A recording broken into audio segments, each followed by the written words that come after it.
नहमदुहु व नुसल्ली अला रसूलिहिल करीम अम्मा बाद औज़ु बिल्लाहि मिनश शैतानिर रजीम बिस्मिल्लाहिर रहमानिर रहीम अल्लाहुम्मा रब्बि इश्रह ली सदरी व यस्सिर ली अमरी वहलुल उक़दतम मिन लिसानी यफ़क़हू क़ौली रब्बि ज़िदनी इल्मा।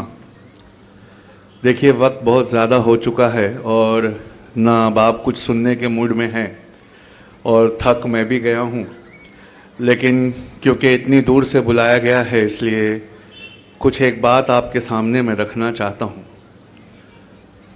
हमारे स्टेज पे जलवा फरमा अलीगढ़ मुस्लिम यूनिवर्सिटी के प्रोफेसर साहब, डॉक्टर अंजुम कादरी साहिबा और अहमद सरवर साहब और मेरे दोस्त जो मेरे साथ आए हैं और मेरे सामने बैठे पेरेंट्स, बच्चे और सबसे खुशगवार जो यहाँ से दिख रहा है वो ये है कि बच्चियाँ बहुत भारी तादाद में बैठी हैं। जिस कौम में बच्चियाँ पढ़ने की जब ठान लेती हैं तो ये उस कौम के सॉल्यूशन की तरफ पहला स्टेप होता है। हम एक ऐसी कौम बनकर रह गए हैं जो मुशायरों में ही थी, मुशायरे ही सुनती थी। मुशायरे और शेर और शायरी ये कोई ख़राब चीज़ नहीं है, उल्टा हर इनकलाब जो है वो शेर और शेर के पीछे की फ़िलॉसफी से आया है। लेकिन धीरे धीरे एक बेहतरीन और खुशगवार चेंज हम में आ रहा है और हमारे जो कौम की नई लीडरशिप है वो अपने और अपने बच्चों के भविष्य को लेकर बहुत ज़्यादा चिंतित दिखाई दे रही है। लेकिन हम एक ऐसी कौम है जो किताबें नहीं पढ़ती। आप में से अगर पहला सवाल मैं जो पूछूं और यहीं से अगर शुरू करूं कि स्कूल छोड़े हुए लोग जो स्कूल से बाहर आए हैं, आपके घरों में कितनी किताबें हैं जो आपने कभी ग्रेजुएशन के बाद या स्कूल छोड़ने के बाद कभी पढ़ी? ऐसी कितनी किताबें हैं? तो आपका जवाब होगा कि आपके पास शायद पिछले 10 साल में आपने 2 किताबें भी नहीं खरीदी हैं। और अगर 2 किताबें खरीदी हैं और अगर वो दीनी किताबें नहीं हैं तो वो रॉन्ग सब्जेक्ट की किताबें खरीदी। लेकिन अगर आपसे मैं यही सवाल दोहरा के पूछूं कि पिछले 10 साल में आपने अपने परिवार के बिरयानी या लजीज खाने के इंतज़ाम में कितना पैसा खर्चा किया है, तो आपके चेहरे पे जो है वो हल्की सी मुस्कुराहट आने लगती है। वो कौमें जो किताब खरीदती हैं, किताब पढ़ती हैं, किताबों पर सोचती हैं, वो एक ऐसे बीज को बोती हैं जो आने वाली नस्लों को लहलहाती फसल देता है। लेकिन पिछले 10 से 20 सालों से हमारा कारनामा कुछ ऐसा रहा है कि हम ऐसे किसान हो गए हैं कि वो किसान जो अपना ही बीज खा लेता है। हमने उन बीजों को बोया नहीं, उससे कोई फसल निकल कर आई नहीं और आज हम जहां पहुंचे हैं बस वहां पहुंच कर रह गए। आपको पता है ये वो कौम है जिसकी पहली आयत इकरा थी, ये बात हर स्पीकर बताता है। पर आपको एक बात नहीं मालूम, ये वो कौम है जिसके सबसे ज्यादा अफराद इस वक्त जेलों में है। और वो लफ्ज सही नहीं है कि वो जेलों में है, बल्कि पूरा सेंटेंस गवर्नमेंट के आंकड़े के मुताबिक ये है कि ये वो कौम है जिसके सबसे ज्यादा बेगुनाह अफराद जेलों में है। ये वो कौम है जिसके अफराद को एप्लीकेशन लिखना नहीं आता। और ये वही कौम है जिसके पैगंबर ने सल्लल्लाहु अलैहि वसल्लम एक जंग में कैद होकर आए कैदियों को इस बात पर आजादी दे दी थी कि हर कैदी 2 मुसलमानों को पढ़ा दे। दुनिया में इतनी खूबसूरत जमानत ना इससे पहले कभी आई थी, ना उसके बाद कभी आई है। और आज हमने पढ़ना छोड़ दिया तो हमारा ही केस बोर्ड पर नहीं लगता है। हमने पढ़ना छोड़ दिया तो या रसूलल्लाह, आज समझ में आता है कि जमानत के एवज में जब दुश्मन कैद होकर आए थे तो आपने उनको इस बात पर जमानत दी थी कि एक दुश्मन 2 मुसलमानों को पढ़ा दे तो मैं भी जमानत देता हूं। आप ये इशारा कर रहे थे 2022 की तरफ कि अगर तुम नहीं पढ़ोगे तो बेगुनाह जेलों में भर दिए जाओगे और तुम्हारी आवाज उठाने वाला भी कोई नहीं होगा। हम मस्तमय लोग हो गए हैं, हमें किसी बात की कोई फिक्र नहीं है। हम चाहकर भी कुछ करना अगर चाहे तो नहीं कर सकते हैं। क्यों? क्योंकि हमारे पास कोई इख्तियार नहीं है। ज्यादा से ज्यादा हम ये कर लेते हैं कि कहीं से आया हुआ कोई मैसेज जो व्हाट्सएप के किसी ग्रुप में आया है, हम उठाकर उसके बाकी के ग्रुपों में डाल देते हैं इस उम्मीद के साथ कि कोई कहीं देख लेगा, कोई कहीं कुछ कर देगा। एक बात याद रखना, जिन कौमों में किताबों का आना बंद हो जाता है उन कौमों में नए आइडियाज का आना बंद हो जाता है, और जिन कौमों में नए आइडियाज का आना बंद हो जाता है उन कौमों की जमानत, उन कौमों की जमाने में कोई हैसियत नहीं होती। आज ये इतना बड़ा मजमा जो यहां बैठा है और जिस वजह से जमा किया गया, अगर वो वजह पर कल से आपने कोई एक्शन नहीं लिया तो मैं आपकी आंख में आंख मिलाकर आपसे एक बात कहना चाहता हूं कि कुछ अरसा जाने दीजिए, इस मजमे को दोबारा जमा भी नहीं होने दिया जाएगा। ये जो आप सोच कर बैठे हैं कि एक दिन सब कुछ अपने आप ठीक हो जाएगा, वो अपने आप उस दिन ठीक होगा जब आपके बच्चे और बच्चियां, इनके कदम उस पढ़ाई की तरफ जाएंगे जिस पढ़ाई से इंसानियत को और पूरे देश को और पूरे समाज को किसी तरह का फायदा पहुंचता है। आज हम उस दोराहे पे खड़े हैं कि अल्लाह के वलियों का नाम लेने वाले अगर अल्लाह के वलियों के उर्स में उनके नाम से मेडिकल कैंप नहीं लगाएं, फ्री में ऑपरेशन ना करें, तो वो वलियों का नाम भी धीरे धीरे और आपके अपने बुजुर्गों का नाम भी धीरे धीरे सफाई हस्ती से मिट जाएगा। लेकिन एक चीज और है जो खासकर मैं बच्चियों से कहना चाहता हूं, हम ये मान कर बैठे हैं कि अच्छे स्कूल में या किसी स्कूल में जाकर सिर्फ पढ़ाई कर लेने से हमारी जिंदगी बदल जाएगी। पर जवाब कुछ और है। आप जितना भी पढ़ लें और जिस रवानगी से और जिस लय से आप पढ़ाई कर रहे हैं, आपकी वो पढ़ाई किसी काम आने वाली नहीं है। क्यों? आप इम्तिहान पास करने के लिए पढ़ रहे हैं, आप बहुत सारी किताबों को रटने के कंपटीशन में बैठे हैं, लेकिन एक ऐसी कंपनी है जिसका नाम विकिपीडिया है।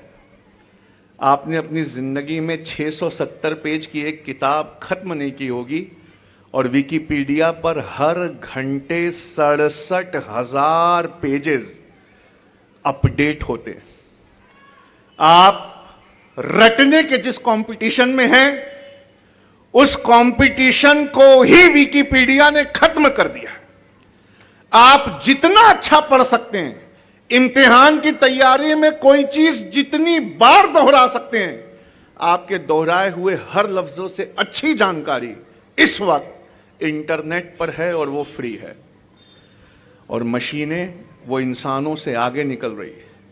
आपको ऐसा लगता है कि ये दिल्ली की बात होगी या अमेरिका की बात होगी, हम तो उदगीर में हैं, हम अभी सेफ हैं, पर वो मशीनें इस वक्त आप अपने जेब में लेकर बैठे हुए हैं और वो मशीनें धीरे धीरे आप पर काबू पा रही हैं और आपको इस बात का एहसास भी नहीं है। पहले एक सवाल हुआ करता था कि घर में आपको सबसे अच्छा कौन समझता है, तो अक्सरियत में बच्चियों से जवाब आता था कि वालिद, हमारे जो फादर है वो हमको सबसे अच्छा समझते हैं। और यही सवाल जब लड़कों से करो तो लड़के खुश होकर कहते थे कि माँ और अम्मी से अच्छा दुनिया में हमको कोई नहीं समझता। लेकिन अब वो ज़माना भी चला गया। आप सीधा हाथ अपने दिल पर रख कर बताइए कि क्या घर में आपको आपके वालिद सबसे अच्छा समझते हैं या आपकी वालिदा सबसे अच्छा समझती? जवाब है नहीं, आपको घर में यूट्यूब सबसे अच्छा समझता है और आपके मिजाज के हिसाब से, आपके मूड के हिसाब से वो आपको वीडियो सजेस्ट करता है। आप अपने स्कूल में 4 लेक्चर बैठ नहीं पाते और यूट्यूब ने हाल ही में एक आंकड़ा जारी किया है कि जो इंसान यूट्यूब पर एक वीडियो देखने आया वो 37 वीडियो देखकर वापस गया। क्यों? आपको देखकर, आपको समझकर, आपके डेटा को गैदर करके यूट्यूब ने आपकी एक पूरी प्रोफाइल तय की हुई है और वो आपके मिजाज को अब उसी तरह के वीडियो दिखा दिखा के और पक्का कर रहा है। यानी अगर आपके साथ हो रही नाइंसाफी से डरते हैं और व्हाट्सएप पे किसी ने आपको एक नाइंसाफी का वीडियो भेज दिया और आपने खोल कर देखा, तो यूट्यूब उस पैटर्न को उठा लेता है। अब जितनी बार आप यूट्यूब पे जाएंगे, फेसबुक पे जाएंगे, वो आपको नाइंसाफी और नाइंसाफी और नाइंसाफी दिखा दिखा कर आपके दिल को डीमोटिवेट कर देता है और वो आपको ये बात समझा देता है कि आपके साथ, आपके समाज के साथ सिर्फ नाइंसाफी होगी, आपको कभी इंसाफ मिल ही नहीं सकता। उन मशीनों ने किताबों की जगह ले ली और हम क्या बनकर रह गए? हम या तो इम्तिहान के लिए रटने वाली एक मशीन या टिकटॉक पर नाचती हुई एक कौम बनकर रह गए। आपने कभी टिकटॉक पर बैन जब लगा है तो आपने कभी उस पर गौर किया? जितनी बार उस टिकटॉक को स्क्रॉल करो, हर तीसरा वीडियो इसी कौम से आता था। और आपको पता है क्यों आता था? टिकटॉक चाइना ने बनाया इसलिए था कि हर तीसरा वीडियो हिम्मत बढ़ाने वाला, कुछ करने वाला चाइनीज के लोगों को दिखाया जा सके, ताकि उनकी नस्लें वो बार बार हिम्मत बढ़ाने वाले वीडियो को देखकर कोई हिम्मत का काम कर सके। जब वो चाइना में एक्सपेरिमेंट सक्सेसफुल हो गया और लोगों की हिम्मतें बढ़ने लगी तो उन्हें एक मजाक सूझा। उन्होंने सोचा क्या ये टिकटॉक बाकी दुनिया को दिखाते वक्त हम उनका माइंडसेट निगेटिव डायरेक्शन में चेंज कर सकते हैं कि नहीं? तो हिंदुस्तान में, अमेरिका में हर तीसरा वीडियो उन्होंने नाचने गाने का दिखाया और जितनी बार आप वीडियो बदलते और उसमें कोई नाचता हुआ दिखता जिसके मिलियंस में व्यूज होते, तो सबकॉन्शियसली धीरे से आपका दिमाग ये मानने लगता कि नाचने और गाने में हम बहुत बड़ा कैरियर बना सकते हैं। बस फिर क्या था? टिकटॉक के कुछ वीडियोस को बार बार यूं दिखाया गया कि 1 से 2 और 2 से 3 साल में, एक दिन में 84,000 से ज्यादा नाचने और गाने के वीडियोस अपलोड होने लगे।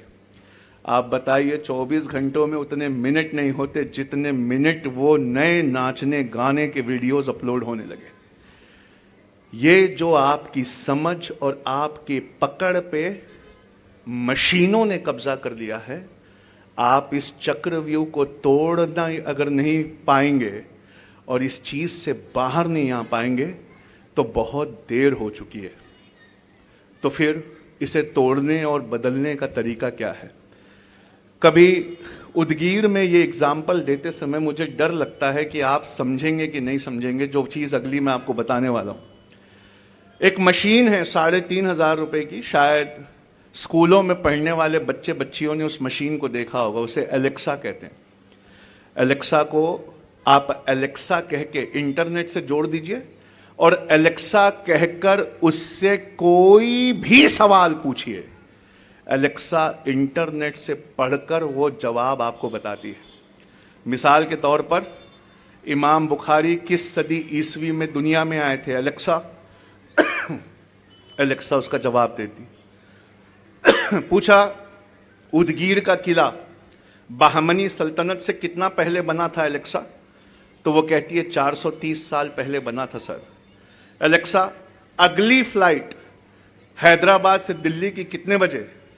तो वो बताती है 8:15 बजे। आप उससे कुछ भी पूछ सकते हैं। गांधी जी कब पैदा हुए, गांधी जी कब मरे, गांधी जी के बच्चों का नाम क्या था, वो हर जानकारी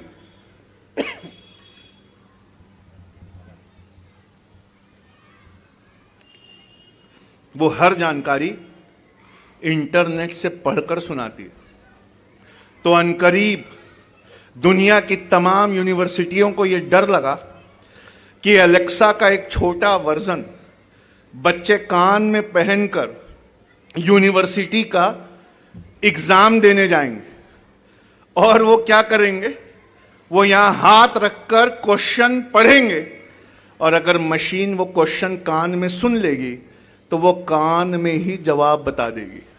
जैसे एलेक्सा आज हमारे कमरों में कोई भी सवाल पूछने पर इंटरनेट से पढ़कर सुनाती है।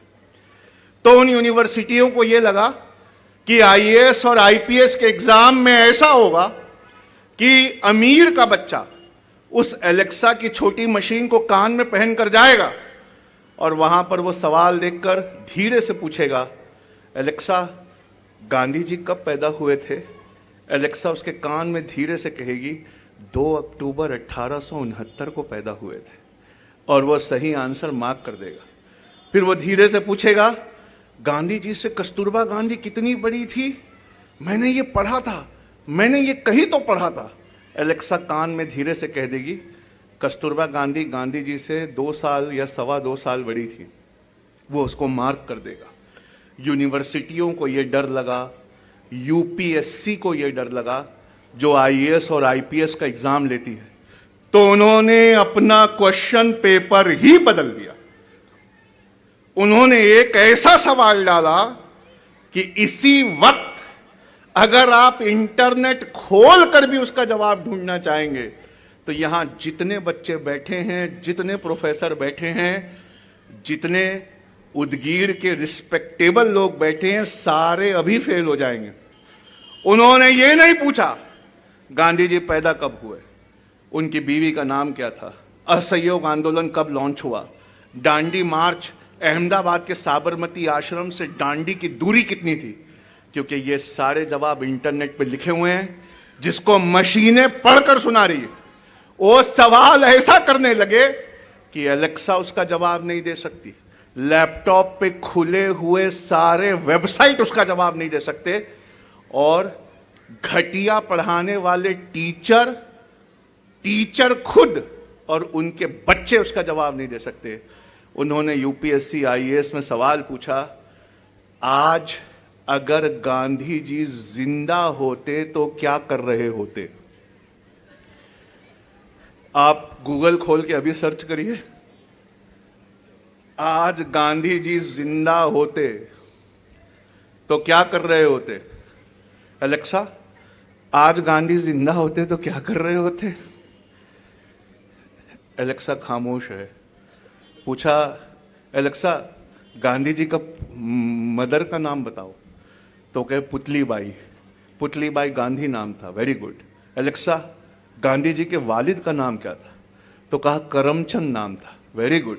एलेक्सा आज गांधी जिंदा होते तो क्या कर रहे होते? एलेक्सा खामोश है। वो कह रही है इंसानों के लिए बनाया हुआ प्रश्न है, कृपया मशीन को परेशान ना करें। लेकिन ये ताली बजाने वाले भी उस ताली के हाथ को रोककर सीधा हाथ अपने दिल पर रखकर बताएं, क्या उन्होंने आज तक किसी चैप्टर को ऐसा पढ़ा है कि वो ये जवाब दे सके? यहां जितने आलिम बैठे हैं जो रोज हदीस और कुरान की आयतें पढ़ते हैं, वो सीधा हाथ रख के अपने दिल पर बताएं, किसी हदीस को खत्म करने के बाद उन्होंने सोचा है कि अल्लाह के रसूल अगर आज होते तो क्या कर रहे होते सल्लल्लाहु अलैहि वसल्लम। इसके बिना, इस सोच के बिना, इन सवालों के बिना आपकी की हुई पढ़ाई किसी काम आने वाली नहीं है। अगर रट कर आप टॉप कर रहे हो तो आप विकिपीडिया से ज्यादा रट नहीं सकते। अगर आप घस घस के याद कर रहे हो तब भी अलेक्सा से अच्छा जवाब नहीं दे सकते। लेकिन वो सवाल जिसका जवाब अलेक्सा नहीं दे सकती, क्या उसका जवाब आप दे सकते हो? हमारे इंस्टीट्यूट से जिस बच्चे ने आईएएस टॉप किया, उसका सेकंड रैंक आया, उसने क्या खूबसूरत जवाब दिया। सवाल, आज गांधी जी जिंदा होते तो क्या कर रहे होते? उसने लिखा, वो मुसलमानों की तरफ से लड़ रहे होते और हम उनको इंडिया से निकाल देते। तो वो पाकिस्तान जाते, बापू चुप ना बैठते, वहां हिंदुओं की तरफ से लड़ रहे होते। पाकिस्तान उनको वहां से निकाल देता तो अमेंडेड सीएए में हम ही बापू को वापस लेते। गांधी जी सुप्रीम कोर्ट में अपना केस खुद लड़ते और मर्यादा पुरुषोत्तम के मंदिर पे जिस दिन फैसला आया, गांधी जी उस दिन से 11 दिन उपवास रखते, क्योंकि वो सबसे ज्यादा राम से प्यार करते थे और वो कहते कि मर्यादा पुरुषोत्तम राम की सबसे सही जगह लोगों के दिलों में है।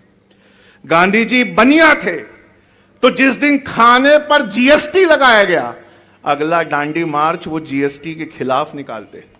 गांधी जी के फेसबुक पर सवेरे और शाम आरती होती, यूट्यूब पे सबसे ज्यादा सब्सक्राइबर होते और ट्विटर पे बराक ओबामा खुद गांधी जी के फॉलोअर होते।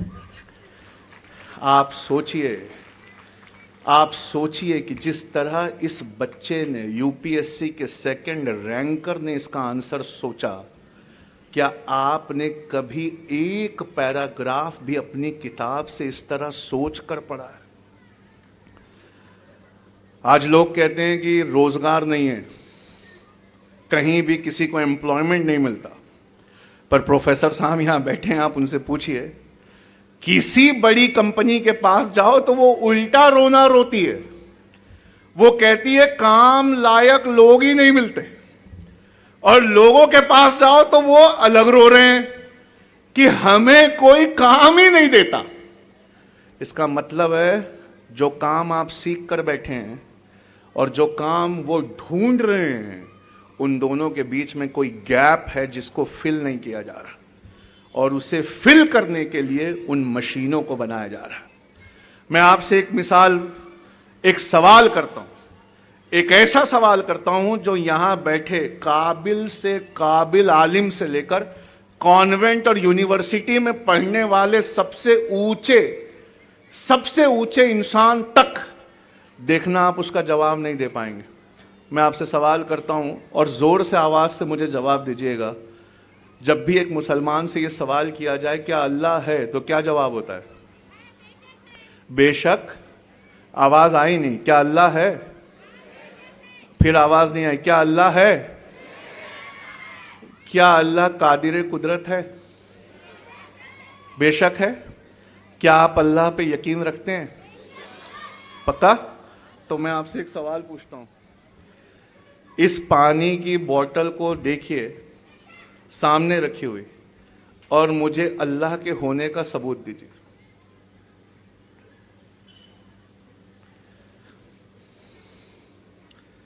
इस पानी की बोतल को देखिए और मुझे अल्लाह के होने का, अपने रब के होने का यकीन अभी के अभी एविडेंस देकर साबित कीजिए।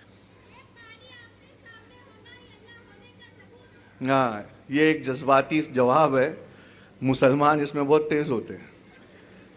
ये पानी आपके सामने होना ही अल्लाह के होने का सबूत है। मियां ये तो ईमान की बातें हैं, ईमान वाले का ईमान है, कोई हिला नहीं सकता इंशाअल्लाह। नहीं चलता साहब, नहीं चलता। ये जज्बात ही हमको कहां लेकर गया हम जानते है ना। ये जज्बात ही हमको कहां लेकर गया। इमाम शाफई से एक नास्तिक ने पूछा अल्लाह है? इमाम ने कहा बेशक है। कहा कादिर कुदरत है, कहा हाँ है।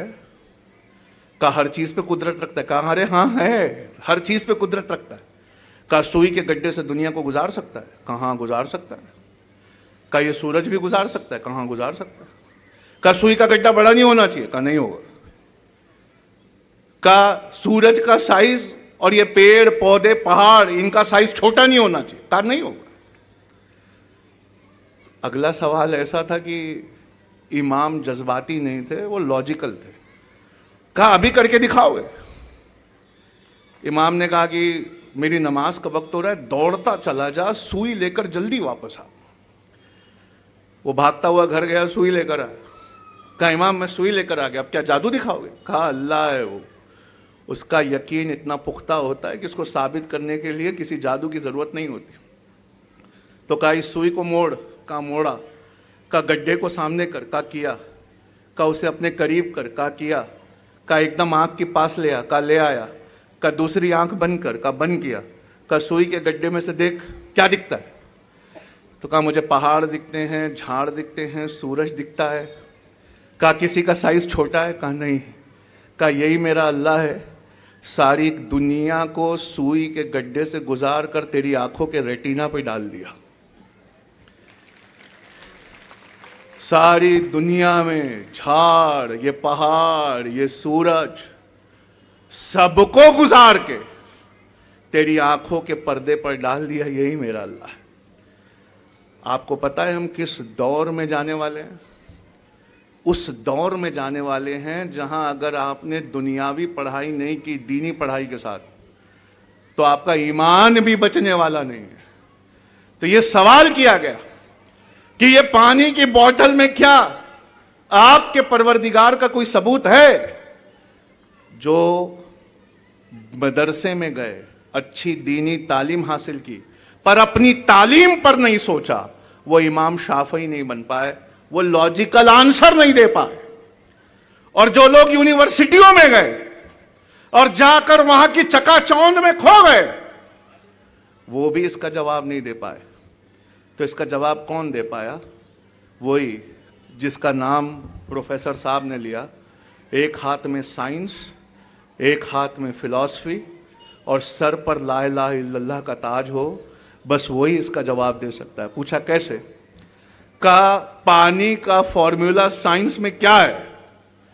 तो कहा क्या है? H2O है। क्या है?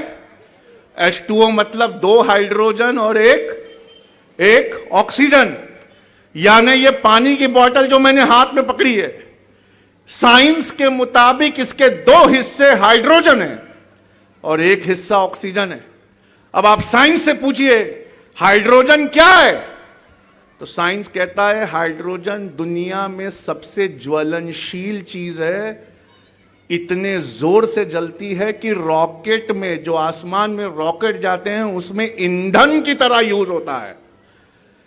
का ऑक्सीजन क्या है? साइंस का बिना ऑक्सीजन के कुछ जल नहीं सकता। अगर किसी चीज को जलाना है तो उसमें ऑक्सीजन का वहां होना बहुत जरूरी है। 7वीं क्लास में हमको पढ़ाया जाता है, मोमबत्ती जलाओ, मोमबत्ती के ऊपर ग्लास उल्टा रखो, ग्लास का ऑक्सीजन खत्म तो मोमबत्ती अपने आप बुझ जाती है। यानी ऑक्सीजन के बिना कोई चीज जल नहीं सकती और हाइड्रोजन के बिना कोई चीज भड़क नहीं सकती। वाह रे मेरे परवरदिगार, 2 भड़काऊ यानी 2 हाइड्रोजन और 1 जलाऊ यानी 1 ऑक्सीजन, ये 2 भड़काऊ और 1 जलाऊ जब तेरे हुक्म से मिले और H2O बने, जिसे हम पानी कहते हैं, तो ना ये भड़का रहे हैं ना जला रहे हैं, ये बुझाने का काम कर रहे हैं। अरे फितरत के खिलाफ काम कर रहे हैं। क्या नासा के रॉकेट में हाइड्रोजन फ्यूल की तरह यूज नहीं होता? बिल्कुल होता है। ऑक्सीजन भी फ्यूल की तरह यूज होता है। क्या ऑक्सीजन के बिना कोई चीज जल सकती है? कहा नहीं जल सकती। कहा ये मेरा अल्लाह है, 2 भड़काऊ है 1 जलाऊ है, पर दोनों को जब मिले, कहीं आग लगती हो तो उससे बुझाने के लिए हम क्या डालते हैं? क्या डालते हैं? और पानी नहीं कहो, उसको बुझाने के लिए हम 2 हाइड्रोजन और 1 ऑक्सीजन डालते। और जो अल्लाह के हुक्म से उसको बुझाता है, ये बात तुमने कभी गौर नहीं की, तुमने कभी सोच कर नहीं पढ़ा, तुमने अपने पढ़े हुए पे नहीं सोचा। तुम्हें तो एग्जाम में सिर्फ मार्क्स चाहिए थे, और ये मार्क्स किसी काम के नहीं। एक मिसाल देता हूं, सीबीएसई 12th क्लास का रिजल्ट आया है दिल्ली में। आप सुनेंगे पिछले साल का रिजल्ट, हैरान रह जाएंगे। 16,390 बच्चे हैं दिल्ली में जिनके 97% से ऊपर आए। हर किसी के 97% आए। पर किसी से भी पूछो, क्या तुमने देखा है कभी टीपू सुल्तान ने क्या बनाया था? तो कहा हाँ बनाया तो था कुछ। क्या बनाया था? कहा नहीं पढ़ा था, कुछ तो बनाया था। कहा अरे सही से पढ़ा होगा ना, क्या बनाया था? और हम सही से क्या पढ़ते हैं इसकी एक मिसाल देता हूं। हम जब पढ़ाई कर रहे हैं, एग्जाम में ही पास होने के लिए पढ़ाई कर रहे हैं, तो वो क्या खूबसूरत पढ़ाई कर रहे हैं कि पेपर देने के बाद अगले दिन पूरी याद की हुई पढ़ाई छू मंतर गायब हो जा रही। हमें उसमें से एक लफ्ज नहीं याद रहता, लेकिन उनका नाम टीपू सुल्तान था। वो जानते थे कि अंग्रेज को ताकतवर उनके हथियार बनाते। तो टीपू सुल्तान ने सोचा क्या अंग्रेजों के ताकतवर हथियारों से ज्यादा ताकतवर हम कुछ बना सकते हैं? तो उन्होंने इस देश को पहला रॉकेट दिया, और ऐसा वैसा रॉकेट नहीं दिया। टीपू सुल्तान का रॉकेट था, वो 6 किलोमीटर से लेकर 3 किलोमीटर तक वार करता था। जब टीपू सुल्तान रहमतुल्लाह अलैह गुजर गए तो वो रॉकेट अंग्रेज ले गए, उसको रिवर्स इंजीनियर किया, और उसी विकिपीडिया पे लिखा है कि 4 साल के बाद कॉन्ग्रीव नाम के एक आदमी ने उन्हीं रॉकेट्स को, वो समझ नहीं पा रहा था, तो मैसूर से एक किताब को भेजा गया जिसका नाम फतहुल मुजाहिदीन है। उस किताब के डायग्राम देखकर उस अंग्रेज ने दोबारा उन रॉकेट से दुनिया में पहली मिसाइल बनाई। इस देश को पहला रॉकेट देने वाला कौन? टीपू सुल्तान। और इस देश को आधुनिक मिसाइल देने वाला कौन? अल्हम्दुलिल्लाह डॉक्टर एपीजे अब्दुल कलाम। पर यह देश तुमसे सवाल पूछ रहा है कि तुमने इस देश को क्या दिया? जवाब है हमने बहुत कुछ दिया है। रात दिन रट रहे हैं, सवेरे पढ़ने जा रहे हैं, रट रट इस देश के लिए इम्तिहान दे रहे हैं। जवाब इसीलिए तुम्हें ना कोई नौकरी देगा, न तुम्हारा कोई नाम लेगा। क्यों? तुम मशीनों से रटने में मुकाबला कर रहे हो, और दुनिया को जो चाहिए वो ऐसा चाहिए जो सोच रहा है, जो रिसर्च और डेवलपमेंट कर रहा है, जो अपने पढ़े हुए को देखकर सोच रहा है कि मैं इससे नई चीज क्या बना सकता हूं। आपको पता है, जो बैठकर अपने सिलेबस पे पढ़े हुए पर सोचते हैं वो ही दुनिया और जमाने को बदलते हैं। मैं आपसे एक सवाल पूछूं, क्या पानी से आग लगाई जा सकती है? अगर मैं आपको सिर्फ पानी दे दूं और कुछ कागज के टुकड़े दे दूं, तो क्या आप पानी से आग लगा सकते हैं? नहीं। क्या जवाब है? नहीं लगा सकते, है ना? जो आईआईटीओ में होते हैं, जो रिसर्च का माइंडसेट रखते हैं, वो कहते हैं कि उस पानी को हम एक प्लास्टिक में लपेट कर एक लेंस बनाएंगे, और एक बलून की तरह जब उस पानी को प्लास्टिक में लपेट लेंगे तो सूरज की किरणों को उस लेंस में से गुजार कर कागज पर फोकस करेंगे। और आपने बचपन में ऐसा करके देखा है ना, जब हम सूरज की किरणों को एक लेंस में से गुजार कर कागज पर फोकस करते हैं तो क्या होता है? अरे क्या होता है? आग लग जाती है। किस में आग लग जाती है? कागज में।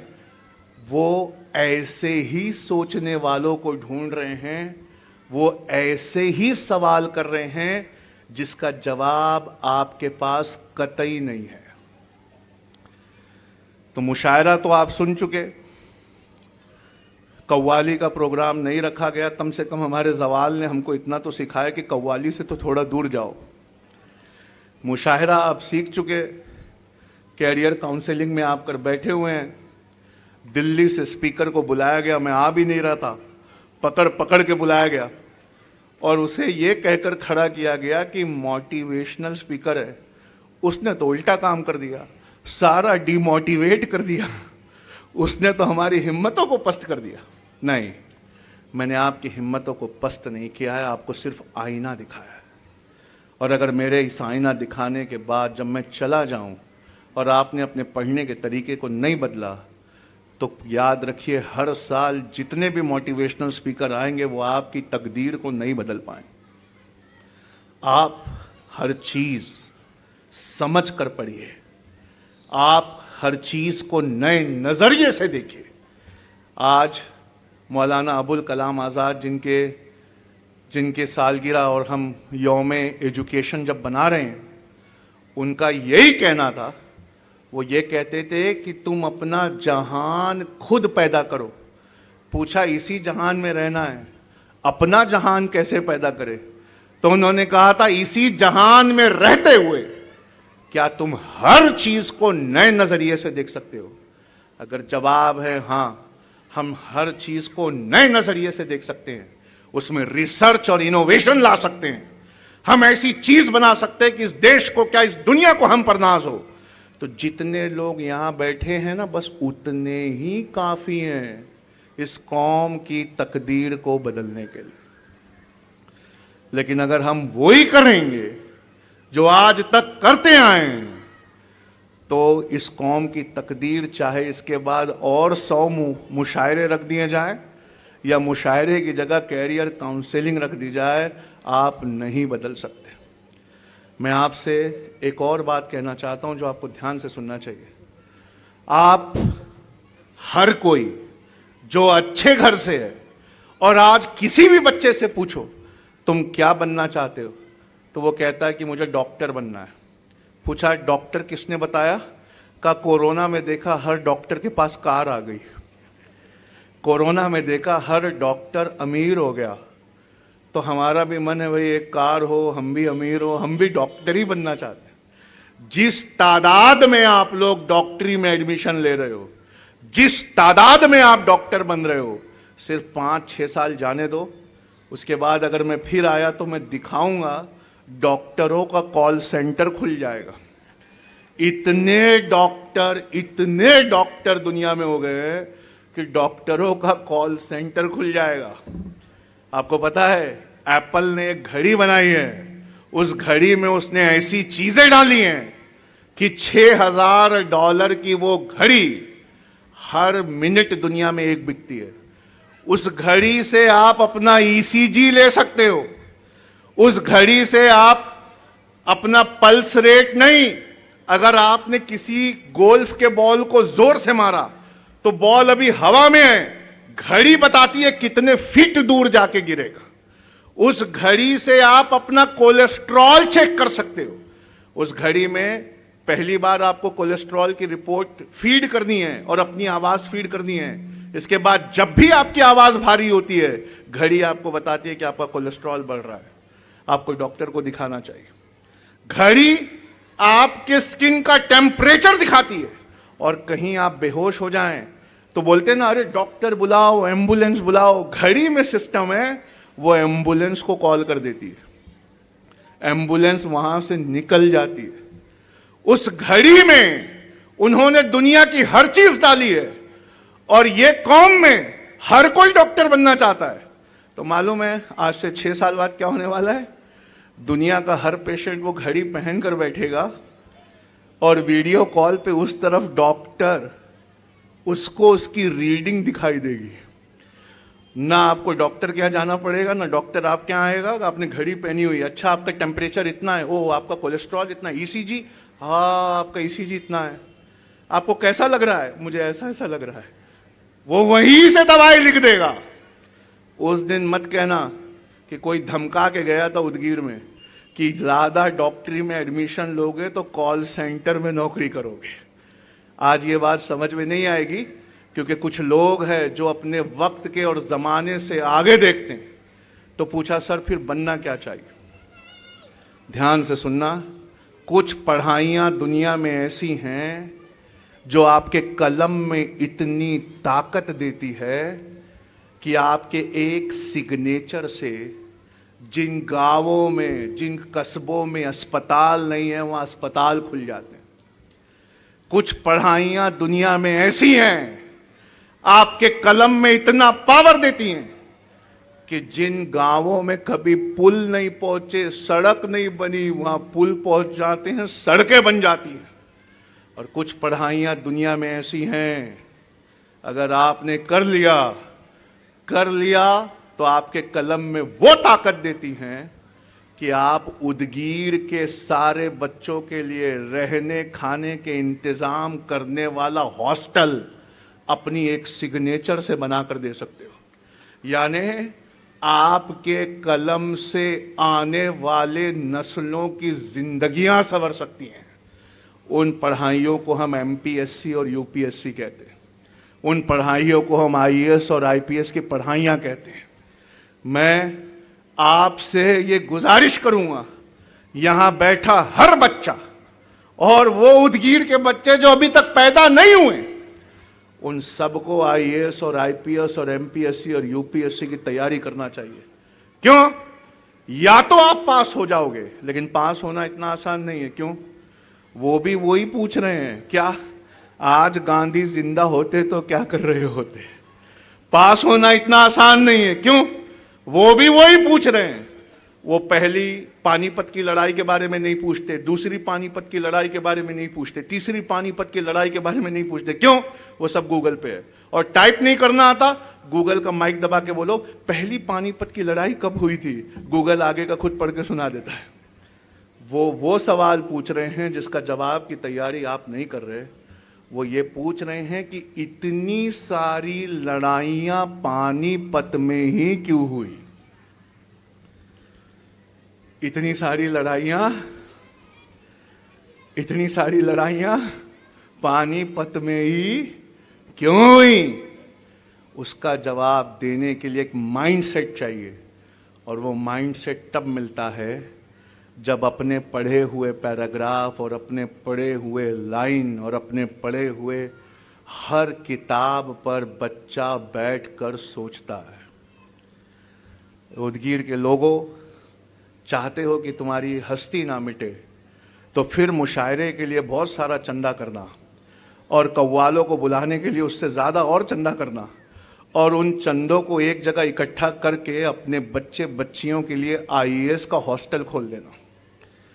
उदगीर के लोगों, चाहते हो कि बेगुनाह भेड़ बकरियों की तरह तुम्हें जेलों में ना भर दिया जाए, तो शादियों पे बहुत खर्चा करना, बड़े बड़े हॉल बुक करना और उसके लिए पैसे इकट्ठा करना, और जैसे ही अपनी बेटी की शादी का पैसा जमा हो जाए, उसे हॉल पर, बारात पर, डीजे पर और ड्रोन पर मत खर्चा करना।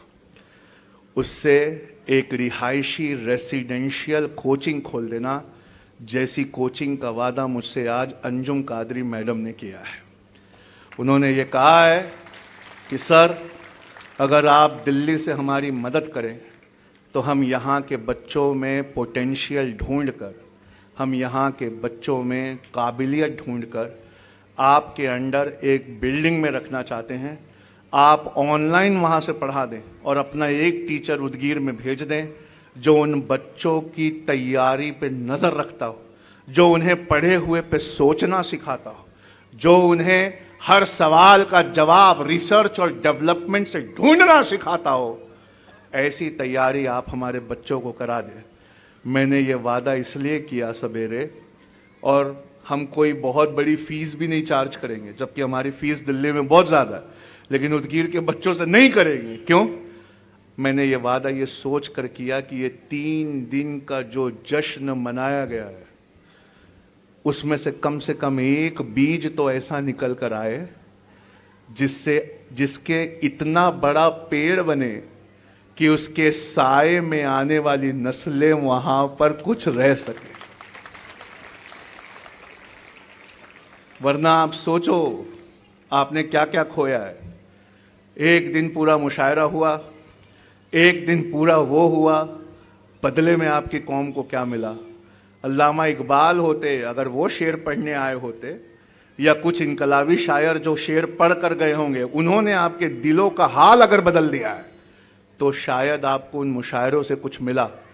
मैं यहां आया, मैंने बातें की, इसके बाद जैसे ही पेट भर जाएगा, खाने के इंतजाम से जब आप फारिग होंगे, तो मूसा अलैहिस्सलाम की कौम भी पेट भर पानी पीने के बाद भाग गई थी। तो आपको इस प्रोग्राम से क्या मिलेगा? तो जवाब है वो कोचिंग सेंटर जिसका वादा उन्होंने अंजुम कादरी मैम ने किया है। और वो कोचिंग सेंटर से अगर हमारे पढ़ाए हुए तरीकों से आपने सोचना शुरू कर दिया, अपना बच्चा हमें 11th-12th में दे दिया और 7वीं से उस बच्चे को वहाँ भेजना शुरू कर दिया, तो एक दिन ऐसा आएगा कि सबसे ज़्यादा कलेक्टर पैदा करने वाला शहर भी उदगीर कहलाएगा। और जिस दिन तक ये दिन नहीं आता, जिस दिन तक ये दिन नहीं आता, उस दिन तक आपकी जिंदगी में कुछ भी बदलने वाला नहीं है। अगर बच्चे पास हो जाएंगे तो कलेक्टर बन जाएंगे, लेकिन दुआ करना कि उसमें से शुरुआती बैचेस में कुछ बच्चे फेल हो जाएं। का सर बहुत बड़े बड़े कोचिंग और कोच वालों को ये सुना था कि दुआ करिए कि सारे बच्चे उसमें से पास हो जाए। मैं कह रहा हूं नहीं, आप दुआ करिए कुछ बच्चे जो सच में मेहनत करते हैं वो पास हो जाए, लेकिन बाकी सारे बच्चे फेल हो जाएं। पता है क्यों? जिस कौम में मेहनत करने वाले फेल होते हैं, वो आने वाली नस्लों को उसी कोचिंग में रुक कर सींचते हैं। आप समझ रहे हैं? जो पास हो जाएंगे वो कलेक्टर बन जाएंगे, वो उदगीर कभी कभी लौट कर आएंगे, पेपर में उनकी फोटो आया करेगी। लेकिन जो फेल हो जाएंगे वो उसी कोचिंग सेंटर को इतना बड़ा बनाएंगे कि हो सकता है कि महाराष्ट्र का सबसे बड़ा एजुकेशन सेंटर वो बन जाए। आपको पता है सर सैयद अहमद कौन है? प्रोफेसर साहब ने इतनी शानदार तकरीर करी सर सैयद अहमद पर, इतनी शानदार तकरीर करी, लेकिन मैं आपको प्रोफेसर साहब की तकरीर से अच्छा एक वाकया बताता हूँ। सर सैयद अहमद किसे कहते हैं? सर सैयद अहमद एक बार 1887 में अलीगढ़ से निकले और अलीगढ़ से वो वर्धा पूछते हुए निकले, वर्धा कांड, और 27 दिन इधर उधर ठोकर खाने के बाद वो वर्धा पहुंचे। वर्धा में जब वो पहुंचे तो उन्होंने खड़े होकर मस्जिद में ऐलान किया कि मैं आपके बच्चों को यहाँ पढ़ाने आया हूँ। अंग्रेजी सरकार जो है सबसे ज्यादा नौकरियां अपने एडमिनिस्ट्रेशन में वर्धा में खोलने जा रही है, तो मैं चाहता हूं कि अपने बच्चे मुझे दे दो ताकि मैं उनकी भर्तियां उसमें करवा सकूं। सर सैयद अहमद उस मस्जिद में 8 महीना रुके और 1987 वैकेंसीज थी, 1987, उसमें 1246 नियुक्तियां मुसलमानों की हुई थी। आप सोचिए 8 महीना रहकर उन्होंने उस कौम का कैसे उस कौम की तकदीर को बदला होगा। बस यही बात अगर आप समझ गए कि आज आपके फिजूल खर्ची को सिर्फ रोक दीजिए, और फिजूल खर्ची को अगर आपने रोक के वो सेंटर कायम कर लिया, तो आपके इसी ग्राउंड पर एक प्रोग्राम और होगा जिसमें इसी सेंटर से निकलने वाले बच्चों का इस्तकबाल होगा कि ये बच्चे हैं जो उस दिन पास हो गए। क्या आप ऐसा सपना नहीं देखना चाहते? क्या आप नहीं चाहते कि अल्लाह वाले भी उस पोस्ट पर बैठे जहां से बैठकर वो इंसाफ कर सके? बताइए, चाहते कि नहीं चाहते? चाहते कि नहीं चाहते? क्या आप नहीं चाहते कि हाफिज कुरान मदरसे से निकलते हो, नीट टॉप करके डॉक्टर बनते हो, उनके ऐसे हॉस्पिटल खुलते हो कि ऊपर मेडिकल हॉस्पिटल हो और नीचे के दोनों फ्लोर मस्जिद हो। जब अजान होती हो तो डॉक्टर नीचे उतरकर इमामत करता हो और बाकी वक्तों में वो मरीजों की तीमारदारी और मरीजों का ख्याल रखता हो। क्या आपकी आंखों में ये सपने नहीं हैं? क्या आप ये नहीं चाहते? अरे चाहते कि नहीं चाहते? आपको पता है जितने लोगों का कारोबार है वो कारोबार बंद होने वाला है। क्यों? उन्हें नए जमाने के नए तकाजे मालूम ही नहीं। का ये क्या होते हैं नए जमाने के नए तकाजे? तो कोरोना में जब आपकी सारी दुकानें बंद थी तो एक वेबसाइट ऐसा था जो $11,633 पर सेकंड कमाता था। एक वेबसाइट दुनिया में ऐसा था जो कुछ नहीं बनाता था, पर वो इतना बेचता था कि $11,633, मैं मिनट नहीं कह रहा हूं, पर सेकंड कमाता था। हम उस वेबसाइट को अमेज़न कहते हैं। अमेज़न की कोरोना में आमदनी $11,633 पर सेकंड। और हम क्या कर रहे थे? नूरी चश्मा घर बंद करके कोरोना के जाने का इंतजार कर रहे थे। नूरी चश्मा घर बंद था और हमारे पड़ोस में लेंस कार्ट वाला चश्मा बेच के जा रहा था। पूछा पड़ोसी से, कहाँ से चश्मा मंगाया? कहा लेंस कार्ट से। कहा कैसे मंगाया? कहा यार वो बड़ा अच्छा है, वो ऐप में देखो तो अपने चेहरे पे चश्मा लगा देता है, ऐसे ऐसे उंगली करो, जब तक परफेक्ट फिट नहीं मिल जाता, और जैसे मिल जाए ऐसे अंगूठा दिखाओ, अगले दिन चश्मा घर पे पहुंच जाता है, पैसे ऑनलाइन पेमेंट करना है। कहा यार उसने कैसे सोच लिया? कहा क्योंकि उसका बच्चा ना पढ़ा लिखा था। उसका बच्चा पढ़ा लिखा था, उसने अकल लगाई, ये दुकान ऑनलाइन ले गया। आज इंडिया की नहीं, एशिया की सबसे बड़ी कंपनी में से एक नाम लेंस कार्ट का है। कहा तुम्हारा नूरी चश्मा घर बंद क्यों था? कहा यार मुझे तो लगा कि अल्लाह पाक की तरफ से आजमाइश है, इसलिए बंद था। जितनी बार लोग कहते थे कि तुम्हारी आमदनी घट रही है, मैं कहता था मेरा अल्लाह है, मैंने सब्र कर लिया है, वो मुझे तौफीक देगा।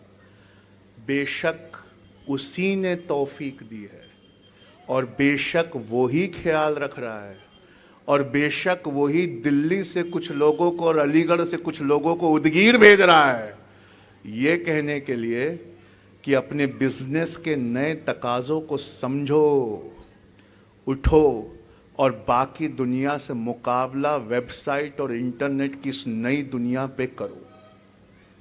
ये अल्लाह ही है जो तुम्हारे खानों में इतना स्वाद डालता है कि उसे खाने लोग आना चाहते हैं, पर नफरत के इस माहौल में वो तुम्हारे इलाकों में नहीं आ पाते, पर खाना तुम्हारा ही पसंद है। तो किसी ने एक इंटरनेट खोला, उसे कहते हैं स्विगी, और एक इंटरनेट को कहते हैं जोमेटो। जोमेटो और स्विगी क्या करते हैं? मुसलमानों की होटल से बिरयानी को सप्लाई करते हैं। किसको सप्लाई करते हैं? वो लोग जो खाने के चटकारे लेते हैं। और आपको पता है, आपकी होटल में बना आप रहे हैं और खा वो रहा है, ना ये बना रहे हैं ना ये खा रहे हैं, फिर भी 1,08,000 करोड़ की कंपनी है। 1,08,000 करोड़ की कंपनी। क्यों? क्योंकि इनके बच्चों ने नए ज़माने के नए तकाज़ों को समझा और उसके हिसाब से अपने दिमाग को चेंज किया। अगर उसके हिसाब से अपने दिमाग को नहीं चेंज करोगे तो मैंने बताया है, ना ईमान बचेगा, न हस्ती बचेगी, न कारोबार बचेगा, धीरे धीरे सब खत्म हो जाएगा।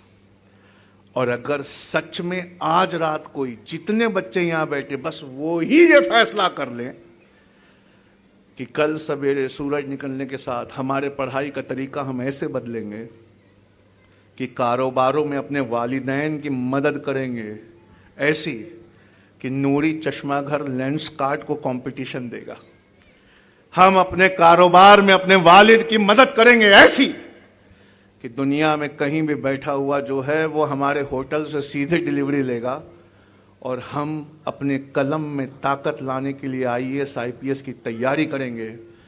और तैयारी करते समय जो प्रोफेसर साहब ने बोला वो भूल मत जाना, ये दिमाग वज़ीर है, वज़ीर ताकतवर है, इसकी ज़िंदगी यूनिवर्सिटी से आती है, इसकी ज़िंदगी कॉलेज और दुनिया की पढ़ाई से आती है। इमाम ग़ज़ाली कहते हैं, लेकिन एक इससे ताकतवर चीज़ है। का वो कौन है? का वो दिल है जो बादशाह है। दिल बादशाह है, दिमाग वज़ीर है। दिल की ज़िंदगी कुरान की आयतों से आती है, हदीस के ट्रांसलेशन से आती है।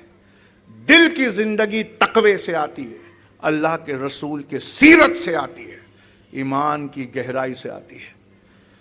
हमसे गड़बड़ ये हो गई, हमने कभी अपनी किताबों को मजहब की समझ कर नहीं पढ़ा, तो धीरे धीरे इस बादशाह की जिंदगी चली गई और हमारा दिल मर गया। और हमने कभी यूनिवर्सिटी की पढ़ाई को समझ कर नहीं पढ़ा, धीरे धीरे हमारे वजीर की मौत हो गई, वो भी फौत हो गया। हम ऐसी कौम बनकर रह गए, न जिसका दिल जिंदा है न जिसका दिमाग जिंदा है।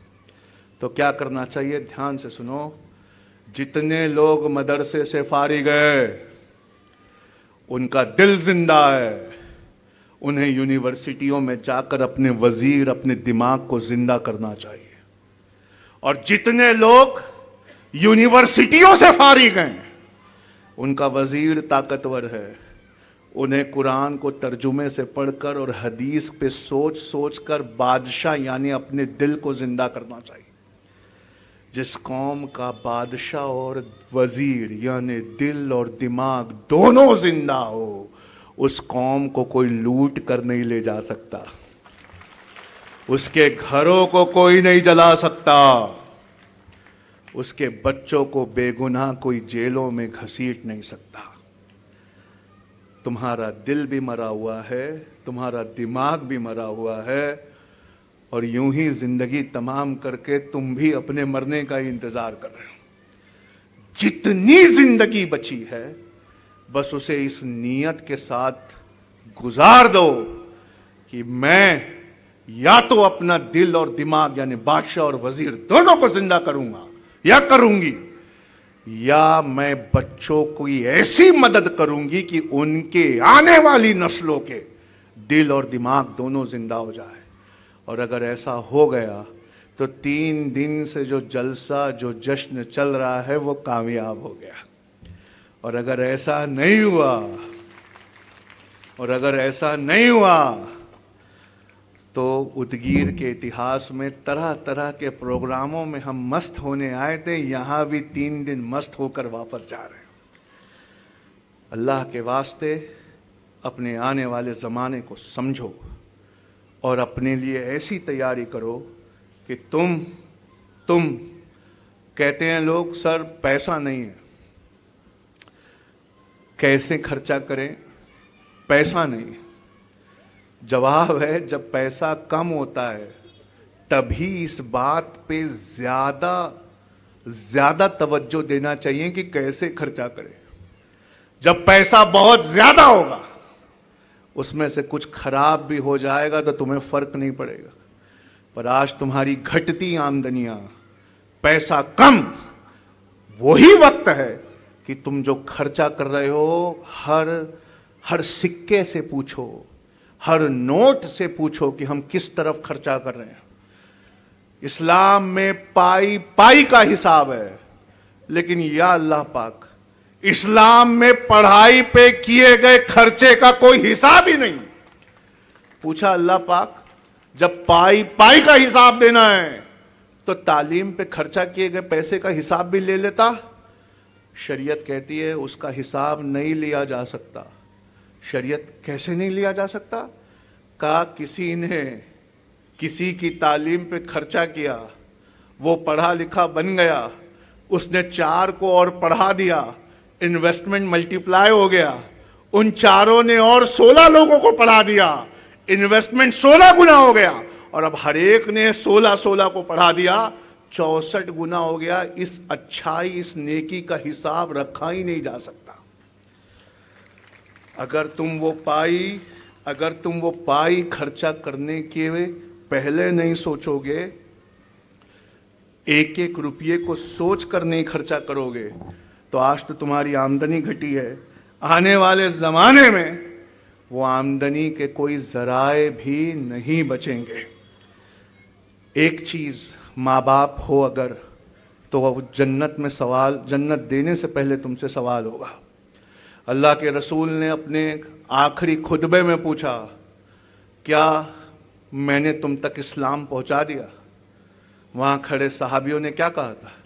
जितना पहुंचाने का हक है उससे अच्छा पहुंचा दिया। सहाबियों ने ताबईन से पूछा, क्या हमने तुम तक इस्लाम पहुंचा दिया? ताबईन ने कहा जितना पहुंचाने का हक है उससे अच्छा पहुंचा दिया। तबे ताबाइन ने यही बात ताबाइन के लिए की। करते करते करते आज हर वालिद से कब्र में यही सवाल है, क्या तुमने अपने बच्चों को सलामती का मजहब सही से पहुंचा दिया? अगर उसका जवाब नहीं है तो तुम्हारी इबादतें तुम्हारे मुंह पर मार दी जाएगी। और तुम मदरसे में भेज कर ये सोचते हो कि हाँ मैंने तो पहुंचा दिया, तो याद रखो मदरसे में कलमा है, ज़कात है, हज है, इन चीज़ों की तालीम है, पर ये ज़कात, ये हज, ये कलमा, हर चीज़ एक ऐसी चीज़ पे डिपेंड करती है जिसे हम हलाल की कमाई कहते हैं। अगर वो हलाल की कमाई तुम्हारी नस्लों के पेट में नहीं है तो क्या तुम्हारी कोई भी चीज़ कबूल होगी? और वो हलाल की कमाई दुनियावी पढ़ाई से ही आएगी। तो अगर कब्र के सवालों का जवाब देना चाहते हो तो अपने बच्चों को हलाल की रोजी कमाने के लायक बनाओ, उन्हें डॉक्टर बनाओ, कलेक्टर बनाओ, प्रोफेसर बनाओ और ऐसा बनाओ कि अल्लाह के रसूल से किसी ने पूछा कि दुनिया का सबसे अच्छा सदका कौन सा है? क्या प्यारा जवाब दिया मेरे आका ने, वो एडवाइस, वो काउंसलिंग जो किसी की ज़िंदगी बदल दे, जब एक आदमी दूसरे के लिए करता है, वो दुनिया का सबसे बड़ा सदका है। अपने बच्चों को इस लायक बनाओ कि वो लोगों की ज़िंदगियों को बदल सके। अपनी बात को ख़त्म करने से पहले एक बात पर मैं तवज्जो फिर से दिलाना चाहता हूँ। आप लोग ऑर्गेनाइज़र जो हैं इस प्रोग्राम के, वो अच्छी नीयत रखते हैं। वो एक सेंटर एक यहाँ पर ऐसा खोलना चाहते हैं जिसमें अलीगढ़ के प्रोफेसर साहब भी मदद करते हों और दिल्ली से हम भी वो सिलेबस वहाँ पढ़ाते हों जिससे सच में तकदीरें बदलती हैं। आप उनके हाथ में हाथ लगाइए। आप इस प्रोग्राम के ऑर्गेनाइज़र से जहाँ टकराइए कल से, उनसे पूछिए वो सेंटर कब आ रहा है, और पलटकर इस प्रोग्राम के ऑर्गेनाइज़रों ने आपसे एक सवाल करना चाहिए, इतने जल्दी आ रहा है जितना तुम चाहोगे। पूछा कैसे? कहा मैं अपने हलाल की कमाई लगा रही हूँ या लगा रहा हूँ, क्या तुम भी हाथ बटाओगे?